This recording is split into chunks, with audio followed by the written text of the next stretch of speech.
so I'm going to have to address it real quick.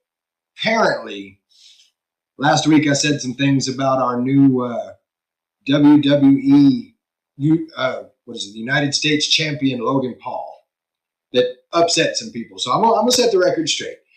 Logan Paul as a guy, not a fan. As a wrestler, I can honestly say, and I've said it before, he hasn't had a match yet that hasn't been just an absolute banger. So as a wrestler, I've got respect for the guy. Like, I don't understand. He's got all this stuff going on, and I don't understand all these people that just run out and try to support everything he does. And, they try to get their prime drinks all the time. And, oh, that's good. We at the Not Your Average Mark Wrestling Podcast send our deepest condolences to the Funk family and to the Wyndham family. They were once in a lifetime talents, and I am glad we got the opportunity to see them. I know some of our listeners, some of our watchers got the opportunity to meet some of them. And so I'm asking, if you're watching the podcast right now, if you're listening to the podcast, take just a moment here in remembrance of Terry Funk and Wyndham Rotunda.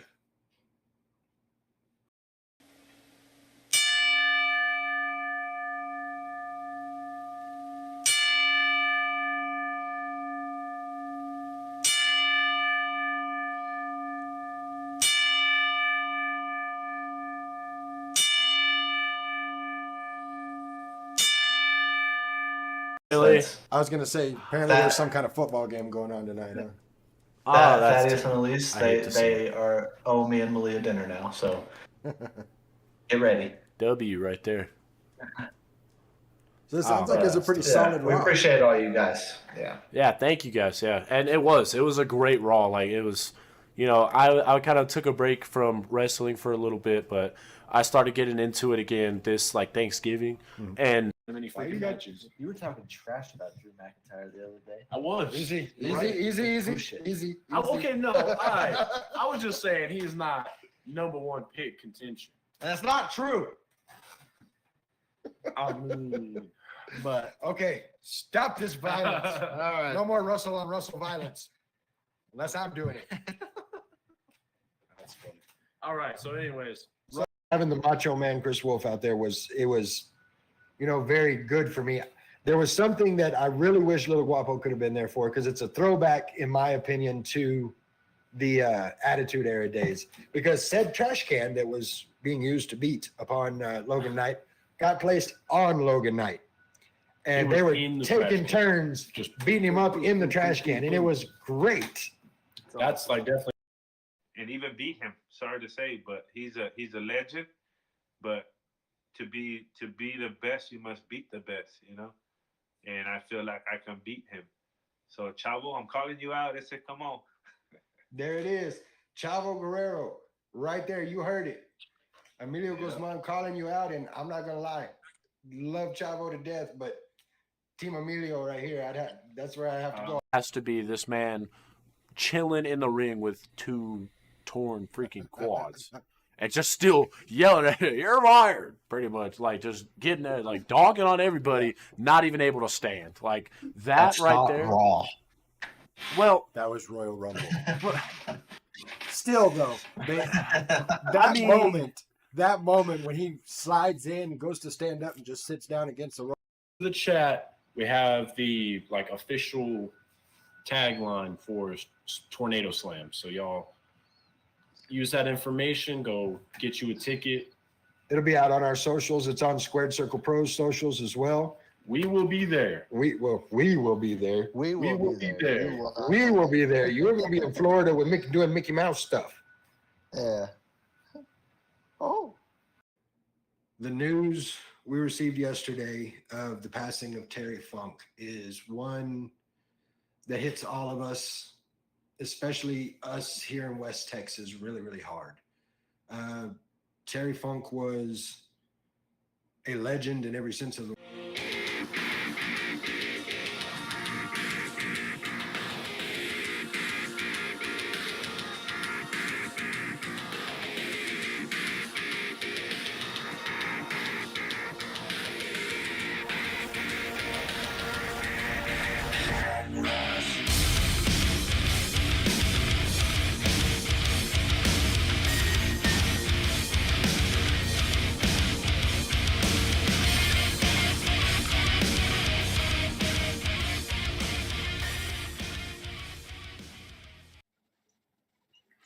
What's up, everybody? Welcome to night number 3 of the Squared Circle Pro Spring Break, the literal version. It's our 1 week run up. I'm your boy Guapo. This is not your average Mark wrestling podcast. Want to say what's up to everybody. Looking over at the chat, it's already getting wild. Camino's starting the party. We've got Rick. We've got all sorts of people coming in, and for good reason. It's going to be a hell of a show tonight. Before we get started, want to throw out a couple of thank yous. Want to say thank you to Ross and the boys from Labor 12 for our intro-outro music. Track's called Head Rush, album's called Monsters. Make sure you're checking that out. Also want to say a big thank you to American Legacy for our Not Your Average Mark merch. They are the people you need to talk to for all your merch needs. Before we get started tonight, want to get a little serious for a minute. It's no secret that West Texas independent wrestling in general is a family. It's a community. It's everybody coming together. And got some news today. Wanted to share with everybody. Franco D'Angelo, you may know him as the leader of the guerrilla militia, put in the hospital for 3 days with blood clots in his lung. So anybody that's watching, anybody that's listening, I invite you to send out prayers, send out thoughts, good vibes, good juju, whatever you got. Send it out for Franco D'Angelo. I know right now he's down for a little while, so you can head over to if you want to help out with that, you can head over to Pro Wrestling Tees. Look up Franco D'Angelo and pick up some Guerrilla Militia merch. I know for a fact that medical bills get expensive. So if you guys want to help him out, you can do that. Just make sure you're sending out good thoughts for him. But let's get into what's going down this Saturday night. Rick Elsey promised a legendary year, and this is where it starts. Or I say this is where it starts. It started in January, but it gets even bigger this year, or this show, as we bring you Square Circle Pro Spring Break, the literal version. This Saturday night, March 23rd, Jake's Back Room. You're going to want to get there early. 4:30 p.m. Doors open for your chance to meet WWE legends and Hall of Famers Tito Santana, Greg the Hammer Valentine. You are not going to get another option to do something like this. It is crazy to me that after watching them as a kid that I'm going to be face to face with two of the people that just brought the noise back in the day. You can do that as well. Again, doors at 4:30 for that. General admission doors at 5:30, first bell at 6, and tickets only $10 at the door. Now, if you do the meet and greet, they have their own pricing for that, but tickets for the show, $10. And what a lineup we've got for this one. We're going to go ahead and jump right into it. We've got a mystery partner tag team grudge match. We've got Mr. Gold Girls and Glory himself, Bam Bam Malone and Nolan Phillips, going against last night's guest, Ryan Justice, and a mystery partner. I'm kind of wondering who's it going to be? Who's going to step up and go against Bam Bam Malone and Nolan Phillips? I can think of a whole list of people, and we discussed it last night, that wouldn't mind dropping Nolan Phillips on his head once or twice. That's going to be a great one. We've got a singles match. The Gladiator Bobby Venom coming back after being retired 2 years and stepping through the ropes face to face with the one, the only Nobi Bryant. This one's going to be a banger. There's nothing else you can say about it. Just going to be an absolute banger of a match you're not going to want to miss. We've got a tag team grudge match. Certified wild card, that being Draven Reeves and Jeff Bingham, going against Code, Logan Knight, and Rob Boris. I'm telling you now, there's no love lost between these teams. When they call this one a grudge match, it is every bit a grudge match in every sense of the word. Of course, Draven Reeves, Jeff Bingham, friends of the show.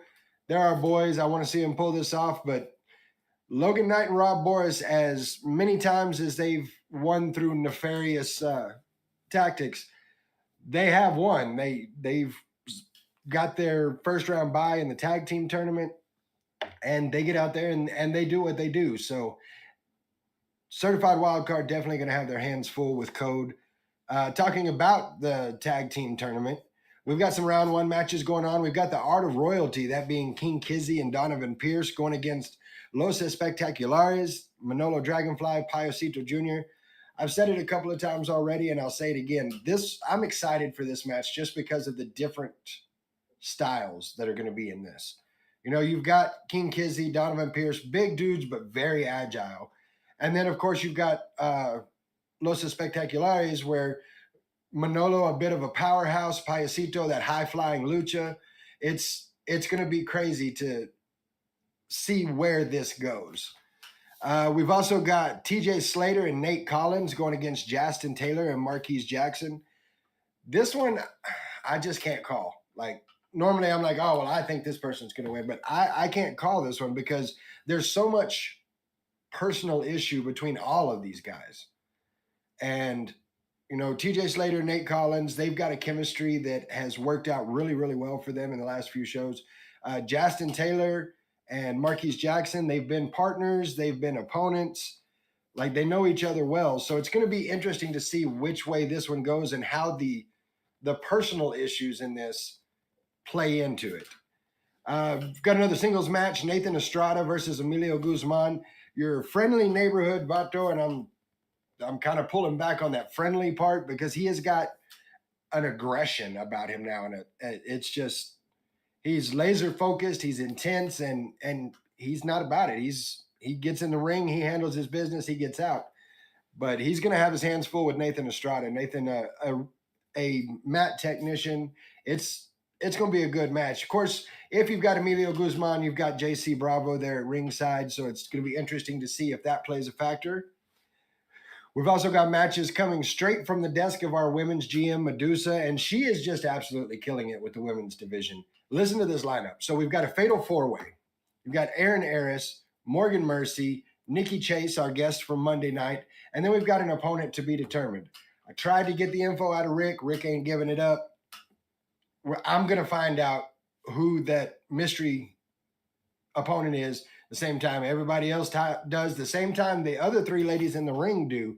So it's going to be crazy to see how this one turns out. Of course, everybody with something to prove. Aaron Aris making her way back to Squared Circle Pro. Morgan Mercy out there to just straight up put on a fight. And Nikki Chase looking to show everybody why she is the trophy case. So that's going to be a great match. We've got a women's tag match. Nova Phoenix and Skylar Slice going against Victoria Mosh and a debuting Kay Daver. Kay Daver is insane. I'm just going to put that out there now. Like, I've been watching some of the matches, and some of the moves that come out of Kay Daver are crazy. And you match that up with the intensity that Victoria Mosh has, and it's going to be a hell of a team there. But Nova Phoenix, Skylar Slice, they've been teaming together for a little while now, and they've got a good chemistry. So I'm not sure how that one's going to go. And then, of course, our last of the women's matches, it's a triple threat women's West Texas championship match. Our champion, Misty Marks, putting the belt on the line against Olivier Vegas and Reza Clark. Now, the big thing about this is if you've watched any of the shows, you know that the Divas of Destruction, that being Olivier Vegas and Reza Clark, have been a thorn in Misty Marks' side from the jump. And while they've got the opportunity to be that thorn again, they find themselves in an interesting situation because at the end of the night, there can only be one champion. So if they gang up, you know, they put Misty Marks out, they have to go at each other. And how is that going to play in? Are we going to be able to see them still work together? Or it's going to be interesting to see how it works out. Misty Marks, of course, no slouch herself and ready to show the Divas of Destruction and everybody else why she walks out with that championship belt. So I'm looking forward to that. We've got a 5-on-2 grudge match. The Gallery of the Damned, Lucas Scratch putting together Thomas Silva, Alice Dare, JKM, Poison, and Colt. Going up against our boys in Downfall Cathedral, Ryan Riven, Ramrock. This match set up because all five of them decided to jump Ryan Riven at the last show at Collision Course back in January. Ramrock unable to be there for that one, but he is there to join his partner, take on all five of them. It's just going to be a flat-out fight. It's going to be a brawl, center of the ring, and I am about it. And, of course, we've got our Squared Circle Pro Heavyweight Champion, Sam Stackhouse, putting the belt on the line. Not just putting the belt on the line, but doing so in a no-holds-barred match. Now, I asked this yesterday, and even today, I'm trying to think, who is going to step up? You know, who wakes up one morning and goes, you know what I want to do today? I think I want to go against Sam Stackhouse in a no-holds-barred match. That's his happy place. Sam Stackhouse loves the no-holds-barred. Of course, he's going to have Nolan Phillips with him. That's going to play a factor as well.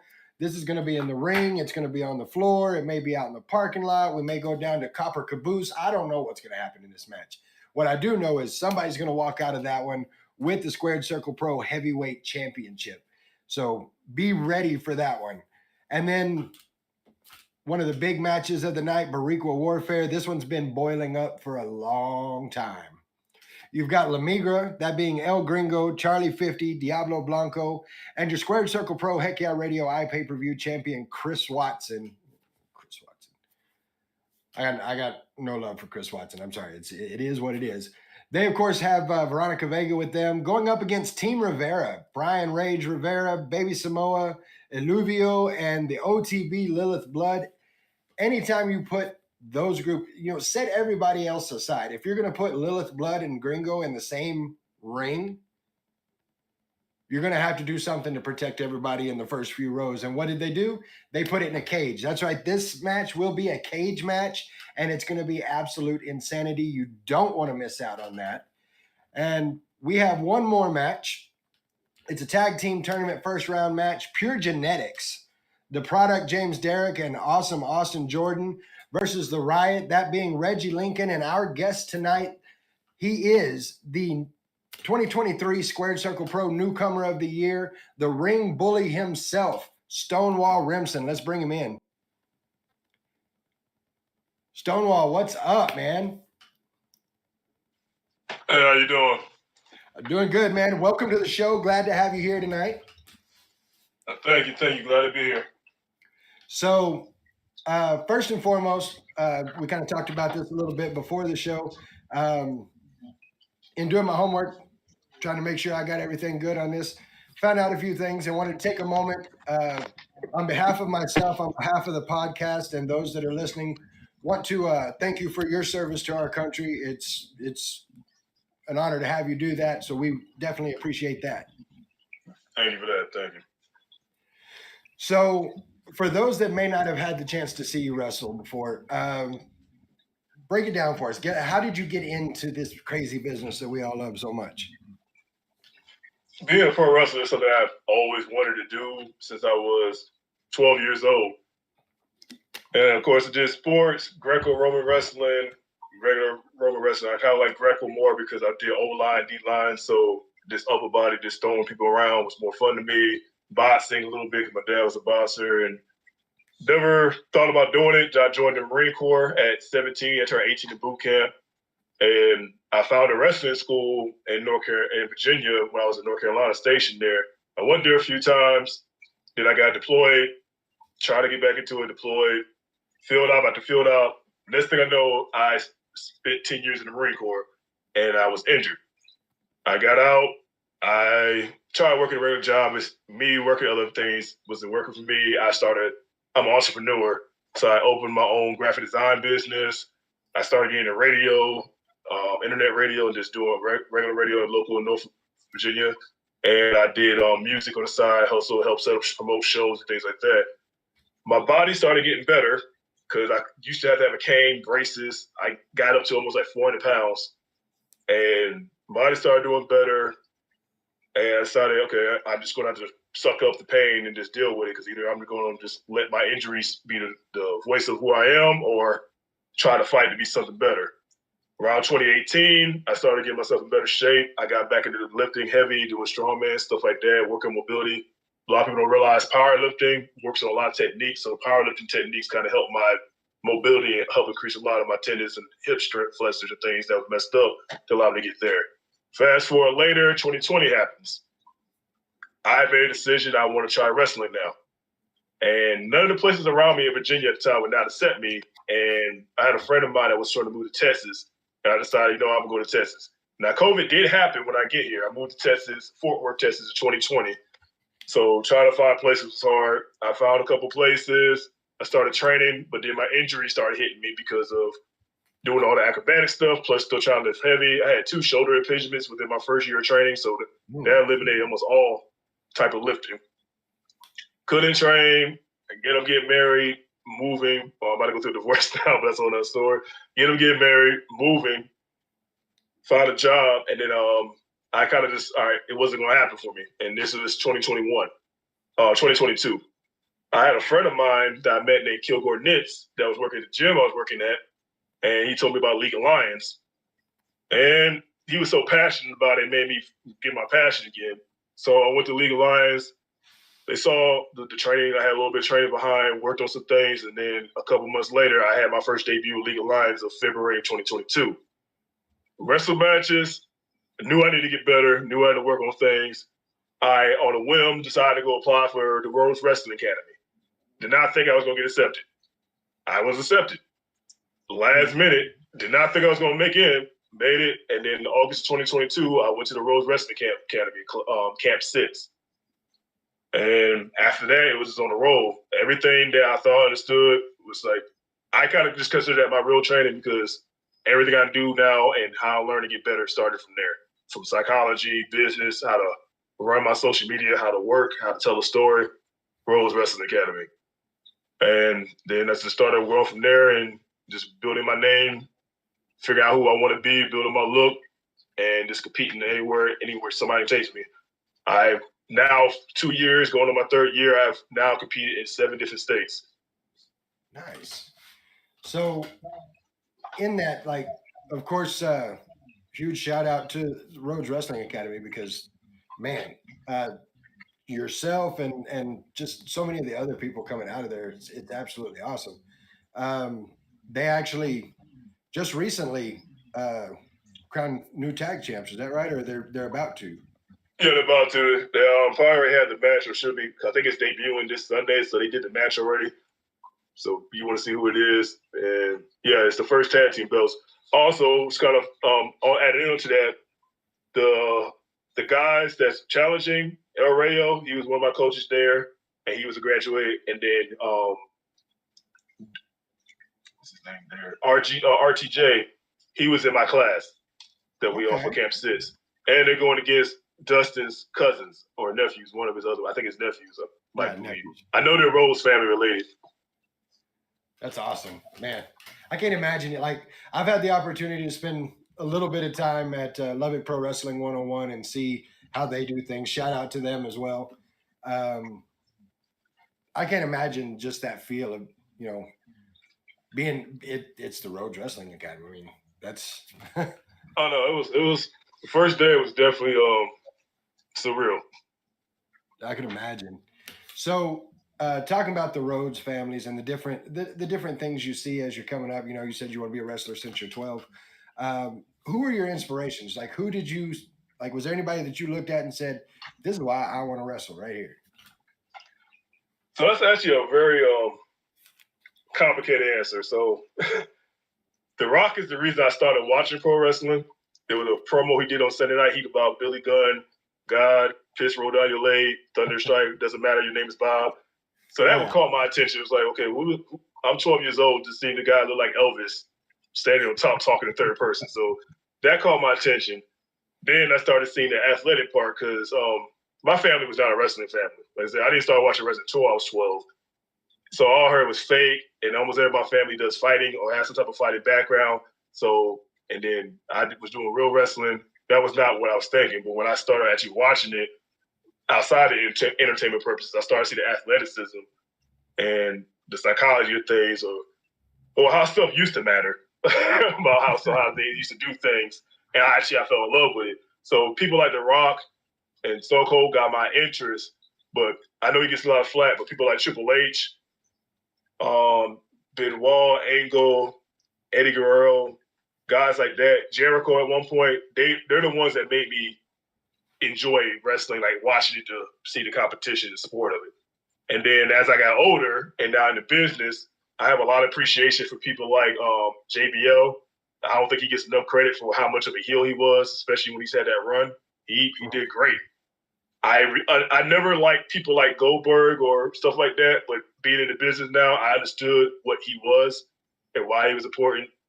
I look at people like Kane. I don't think Kane gets the appreciation he gets because to be that big that agile, explosive, and to be that creative and smart is freaking rare. It is. I agree. That man is unhuman. I think God made him ugly because he had everything else. Like, just. It wouldn't be fair otherwise, right? But yeah, that's pretty much. I have a whole circle, but if whoever just started me to want to be a wrestler was The Rock, but everything evolved from there. Well, and some of the names you threw out there, like Triple H, Benoit, Angle, Guerrero, like each of them had, like, of course, Triple H, a student of the game from day one. Like they call him the cerebral assassin for a reason. Chris Benoit, there's nobody better on the mat than Chris Benoit. Kurt Angle knew every facet of everything he was doing in the ring, and nobody did character work the way Eddie did. So that's an elite group to get you started in. So it's cool to hear you throw those names out. So the next thing I want to ask you about, and it's something that blew me away. So I've seen pictures of 2022 Stonewall Remson next to pictures of 2024 Stonewall Remson. Those are two different people. So talk to us about how we got there. Like what is the mindset? What's the workout? What's the eating like? Like, how did you get from here to here? My mindset's always been about weight loss. Like I said, when I got out of the military, I ballooned up because I was injured. I couldn't move, could do a lot of things. So losing weight was always going to be there. Now, once I got a strongman powerlifting, trying to get small was not a big deal to me, but I still wanted to be healthy. And when I debuted, I had an idea of how I wanted to work, but everybody seen a big 6 foot, 300-pound man. No, you're not wrestling. You're just going to do this. Or if I would try to wrestle, I'll get told, nobody wants to wrestle you, you're too big. Mind you, somebody who actually had the background wrestling, as long as you're 206, it's free game up to like 265, 268 in some places. So I never understood the concept of I'm too big for somebody to want to wrestle, and I can actually wrestle. So fine, I started using that, but I knew who I was and what I wanted to be. So the idea was I'm just going to make myself look like a wrestler or make myself be presentable as that. It started off as that, but then I started realizing how much I could actually move better and be more explosive, and I could still do things what I need to do and still be the big man when I need to be a big man.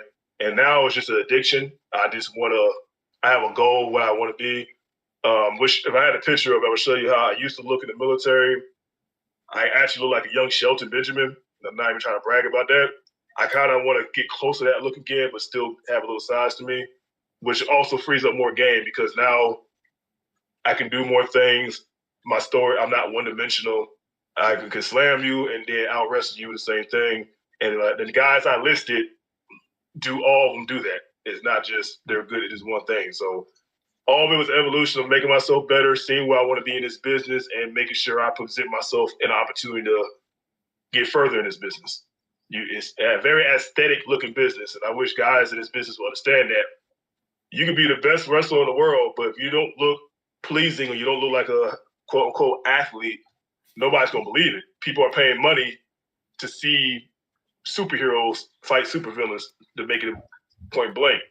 And I know people get upset about this body shaming thing, but maybe it's because I'm 37 and I got a different mindset of it. But if somebody's paying to see me and they call me fat, and which just happened, I can't get mad at them because I'm fat. It's on me to change it. But but they pay money to do what they wanted. It'd be different if they said it and then we could have altercation. But I hate when people get in their feelings because they're upset by how their body is, but don't change it. Right. But sorry, I didn't mean to go on that rant like that.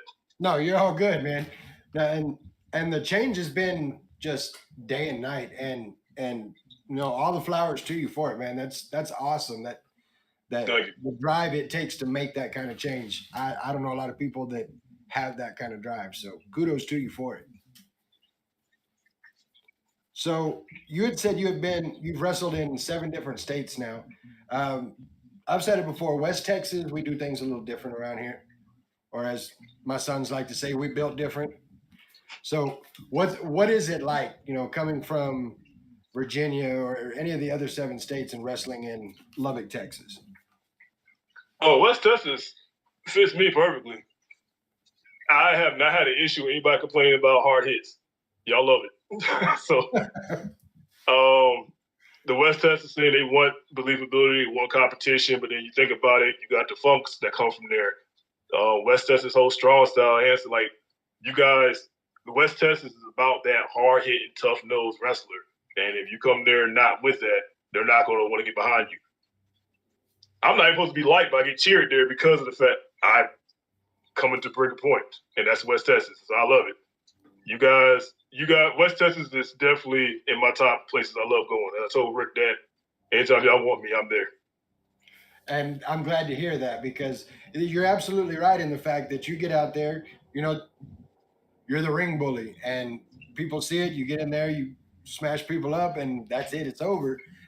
We like to see it. We like to see a good hard fight, and so having you in there is awesome. Now you find yourself in a tag team match with Reggie Lincoln. Reggie, a great athlete in the ring as well. So how did that come to be? How did the riot come together? So me and Reggie first met of June of 2021 at Metroplex Wrestling. They put on a Juneteenth show, and I was still training, but they asked if I want to come out, and I came out and managed Reggie and helped support him. He lost the match, but we stayed in contact. Once I finished training and I was going to other places, we still talk about it. He told me about Rick, and I hit Rick up, and Rick asked would I be interested of possibly teaming up with Reggie, because Reggie was going to need something. He needs some help down there. I know he was having that issue going on with Jackson Taylor, and then Aaron hurt him. So I got the phone call to show up. Reggie confronted them, did what he had to do, and since it was 2-on-1, I came in to equalize it out, and then the riot pretty much came from there.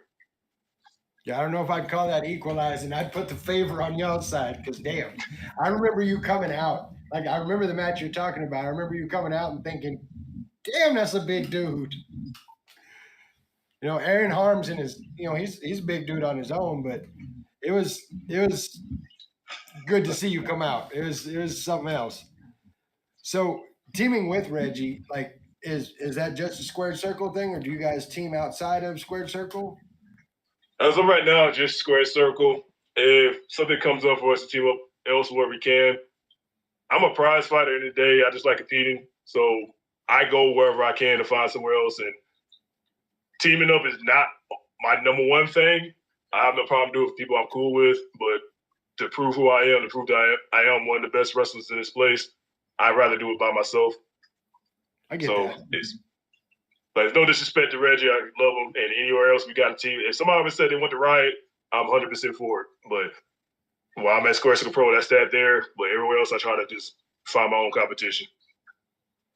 Well, and I'd be remiss not to ask: could we see Stonewall Remson making a run at that Sam Stackhouse, try to get to that gold?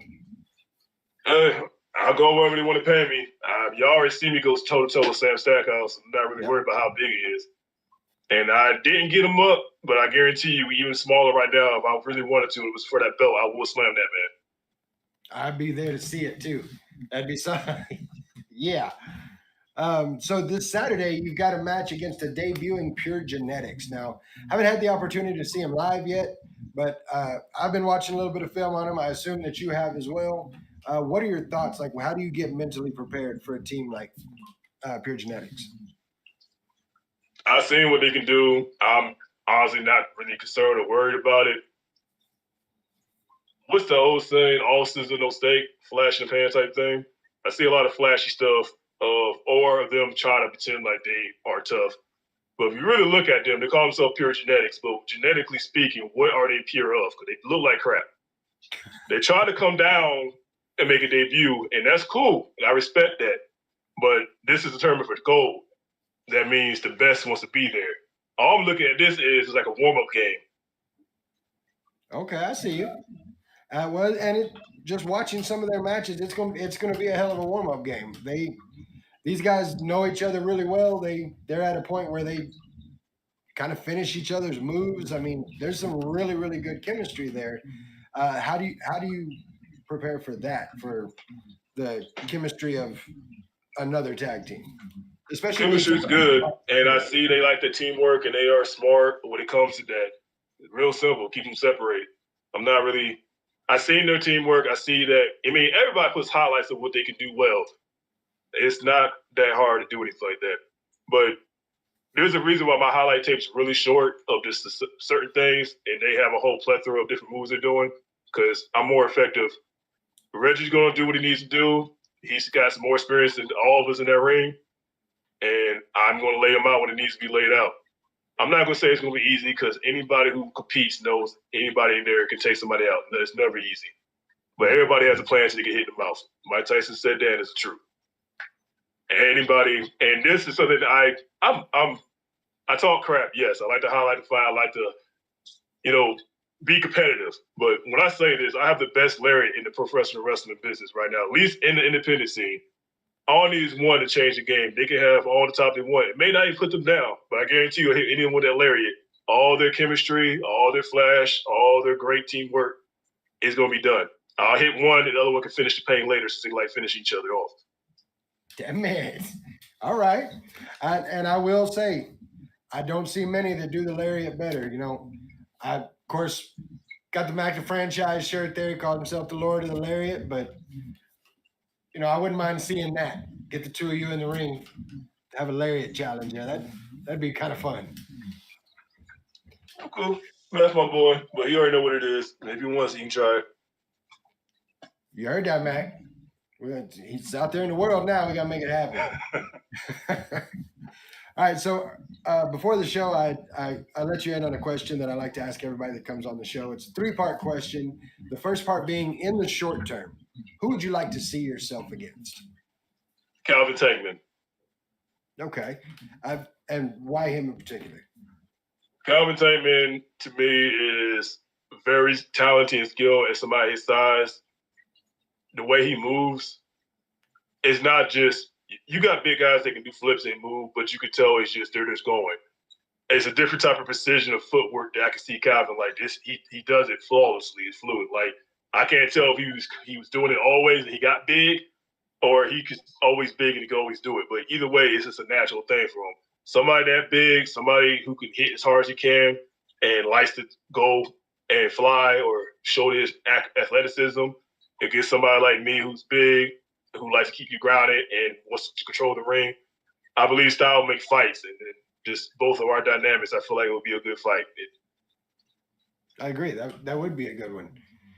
Next part of the question, part number 2, 5 years from now, who would you like to see yourself against? Gunther. Damn it. Okay. I don't care what type of match it is. I just want Gunther. Gunther, I mean, I've got to give it to him. Going from who he was before to being Gunther, the transition from that has been awesome to watching him. And I don't know, man, them chops. That's what I'd be worried about, them chops. He got his chops. I got my forearms. It'd be good. The ring general versus the ring bully. I think that'll sell on itself. I mean, I ain't gonna lie. Put my money on the ring bully in that one. I'm there to see it, I'll tell you that. And then our final part of this question, what's your dream match? Any level, any person, any time, what's the dream match for Stonewall Remson? 2006 Kurt Angle ECW Wrestling Machine against me in a bull rope match at Extreme Rules. Oh, shit. Okay. The intensity that Kurt had at that point in time, I could see that being a hell of a matchup. Oh, yeah.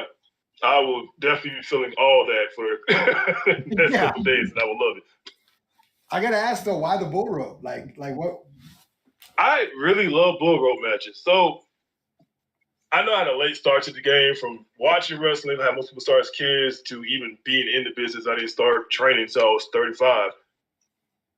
I went back and watched a whole lot of old stuff because if I do anything, I put my all into it. So me putting my all into it means I'm going to study anything. I've studied people I never thought I would want to look up for.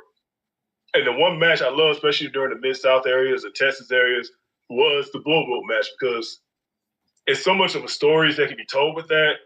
You have If you want hardcore and just fighting, you have that in there. If you want technical expertise, you could have it in there. If you want just a simple drama story, what's going to happen, trying to hit the four corners and using the rope, and that match to me is like one of the most creative matches, and I don't know why it's not used that much.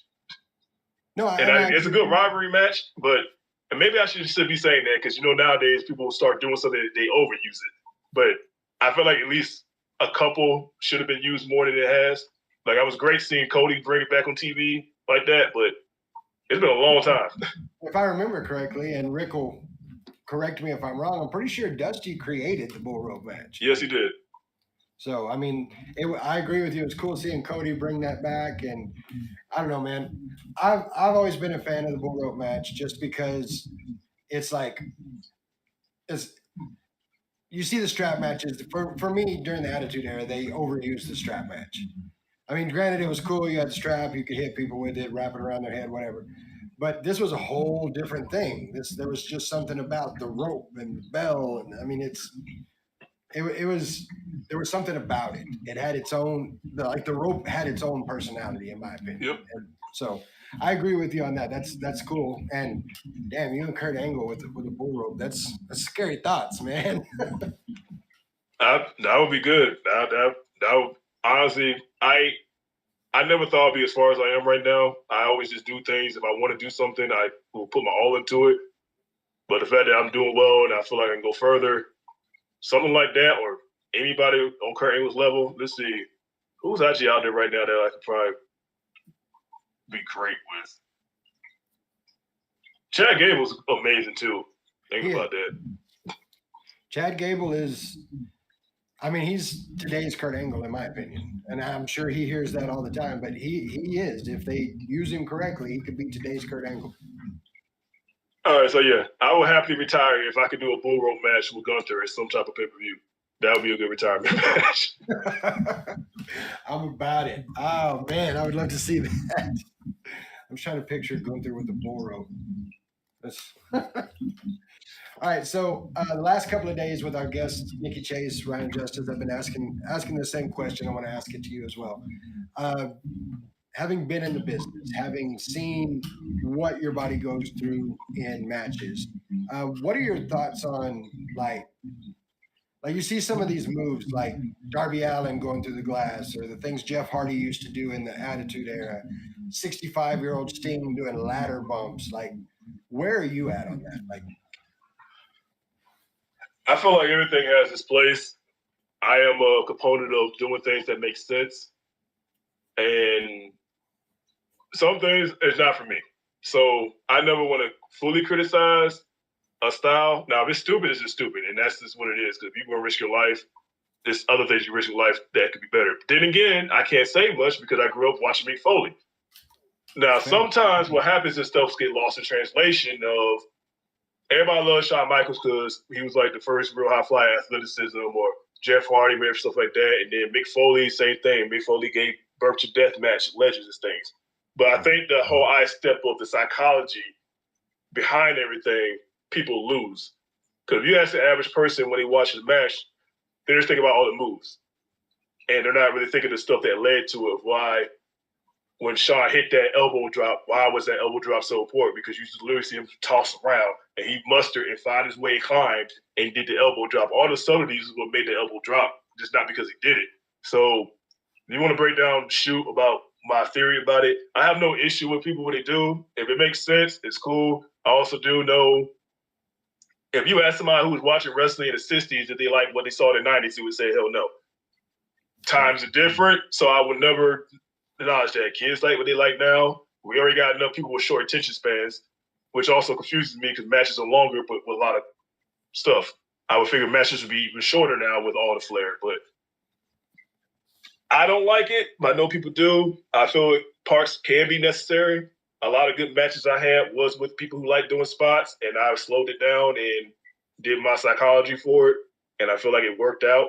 But it takes two people to make a great match. So as long as two people are doing what they're supposed to do and don't worry about entertaining the crowd and telling a story, to each his own.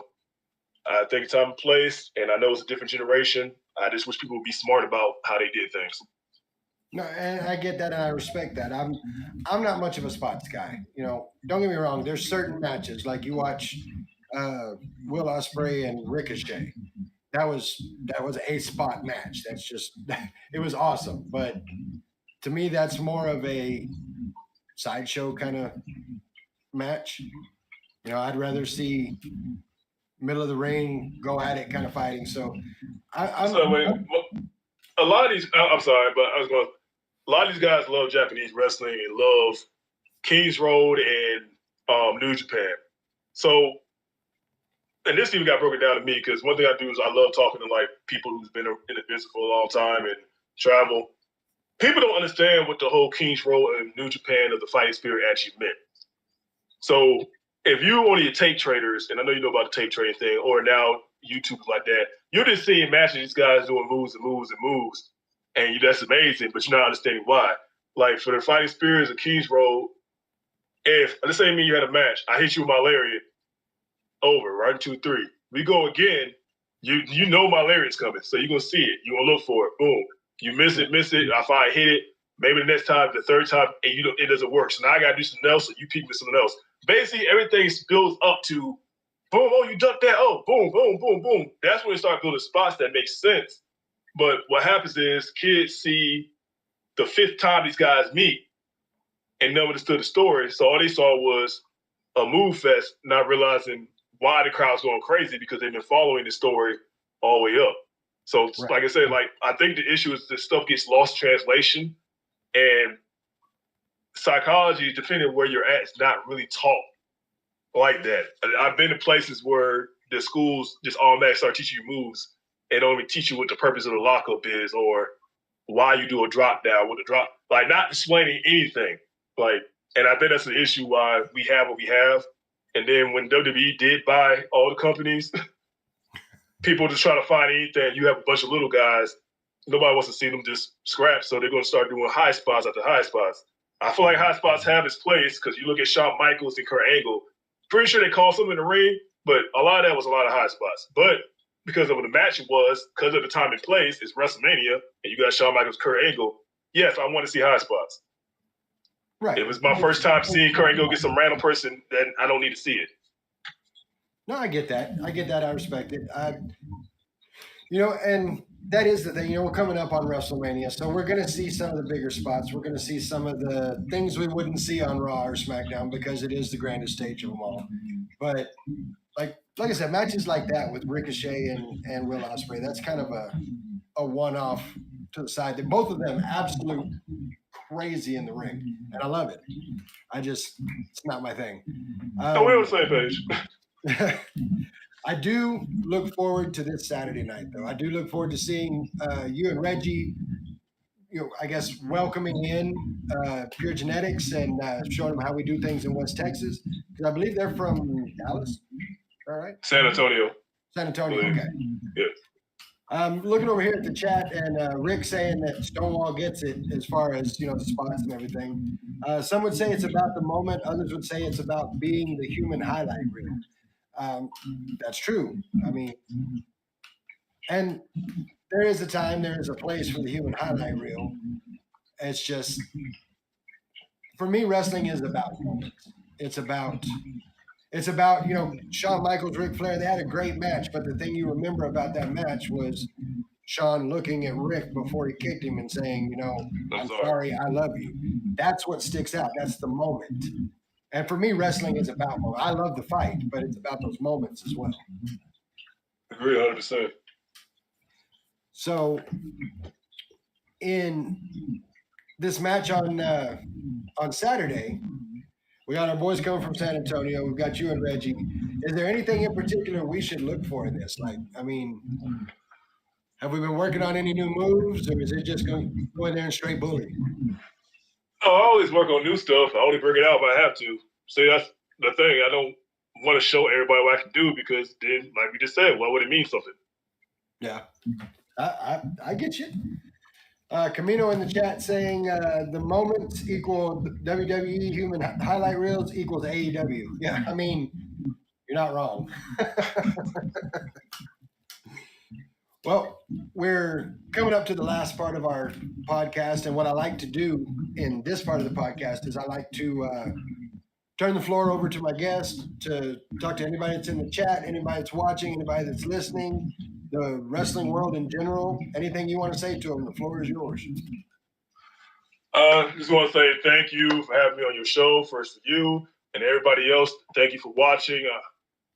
It has been a pleasure talking and telling my story, and hopefully you guys learn a little bit more about me. If you're interested in learning anything about me, it's a great thing about my name. Google me, baby. Stonewall Remson, at Stonewall Remson. I have TikTok, I have Instagram, Facebook, Twitter. Anything you want to find me. I made a Twitch for this, so I may start twitching my Skyrim because I like playing Skyrim and other RPGs. And just keep a lookout. I appreciate the love and support. I just want to keep growing and keep entertaining people. So if you like what you see, you like and subscribe to my videos on YouTube or my videos on Facebook, share. If you like old school, real wrestling, and the person that's just going to entertain you while putting on a great match and not insult your intelligence, I'm your guy. And other than that, that's it. So another thing we brought up in the show, the other two shows this week, before the matches start, at intermission, after the show is over, there's a lot of people that are like, look, that's the wrestler over there, but they're real apprehensive about coming up to talk to people. Would you consider yourself approachable to the fans that want to come up and tell you great match? I have never been approachable in my life. But people could come up to me. I don't. And anybody comes up to me, I'm a ring bully, but I'm only like that in the ring. Like I don't try to pretend to be something I'm not. So yeah, unless you come to try to fight me, that's a whole different thing. But you come to say hi or shake my hand, yeah, I may look mean, and I can be mean, but I'm not going to just be an a-hole for no reason. Well, and you hear it here. If you're there, if you like what you saw, go up and tell them. But if you start a fight, you're on your own. Your boy didn't have nothing to do with that. As far as final thoughts from me, come to the show. If you can't make it to this show and there's a show going on, whatever city you're in, go to that show, because independent wrestling is where it's at. I've said it 100 times. Indie wrestling, especially West Texas independent wrestling, is my drug. I enjoy it. I'm waiting for the next set of matches while I'm still at this set of matches because I want to see where the story goes. I want to see what happens. And anybody that can be there for this is $10. You are not going to find this kind of action anywhere else for $10. So show up, get your ticket, come watch the show, and see what these guys are about. You know, we do our best to get people on the show to talk about who they are, where they come from, but being there, seeing it live, there's nothing like it. If you're not in this area, if you're not in the Lubbock area, you can't be here for the match, heckyeahradio.com. You can watch the show live there. It's not as good as being there in person, I'm going to tell you, but you will get to watch the show, so you can check that out. I can't say enough. This is where it's at. This is independent wrestling. You know, you listed off a whole lot of people there with The Rock, Stone Cold, Triple H, Kurt Angle. All of them started as independent wrestlers. You know, so everybody that's listening, everybody you think about when you think about wrestling, you know, whether it's WWE, AEW, Ring of Honor, whatever, all of them started as independent wrestlers. And you never know when we're going to see, you know, Stonewall Remson in a WWE ring or an AEW ring, you know, and you're going to be like, you're going to think to yourself, I was there when he was wrestling in Lubbock, Texas. So make sure you're there. Make sure you're a part of it. You won't regret it. I can promise you that. Also, remember that you need to get there early, 4:30, doors open, so you can meet WWE legends and Hall of Famers, Tito Santana and Greg the Hammer Valentine. I'm there for that. 8-year-old me is doing backflips. I'm about it. I'm looking over at the chat. We've got, again, thanks for having me in the show, Guapo and the Guy. Best of luck to everyone involved in SCP's spring break. Give them hell, guys. Support your local indie wrestling. Rick saying thank you to Not Your Average Mark for night 3, and thank you to Stonewall Remson for joining in. Saturday's going to rule. I agree. Saturday is going to be great, and I'm not gonna lie, I'm waiting for your match. I want to see the lariat, man. We've been talking about it. I'm ready to see it again. I'm not sure which one of them's going to take it, but I'm sure whichever one it is, they're going to remember it. We will be back here tomorrow night, same time, 8 o'clock, with the OTB herself, Lilith Blood. You're not going to want to miss out on that. Make sure you're here for it. See J Reb showing up, says he caught the end of it. Cameron, I'm glad you made it in. See J Reb over in the chat. That's my boy Cameron. He's from California. He started here in Texas, made his way out to California. He's one of the ones that's going to be watching you do what you do on heckyeahradio.com. So, what can I say, guys? Be there. We want to see you there. I will see each and every one of you in the chat tomorrow with Lilith Blood. Until then, I'm Guapo.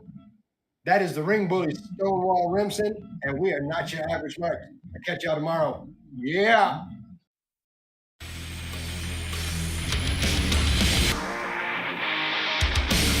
I'm gonna drink it all away and find my head right.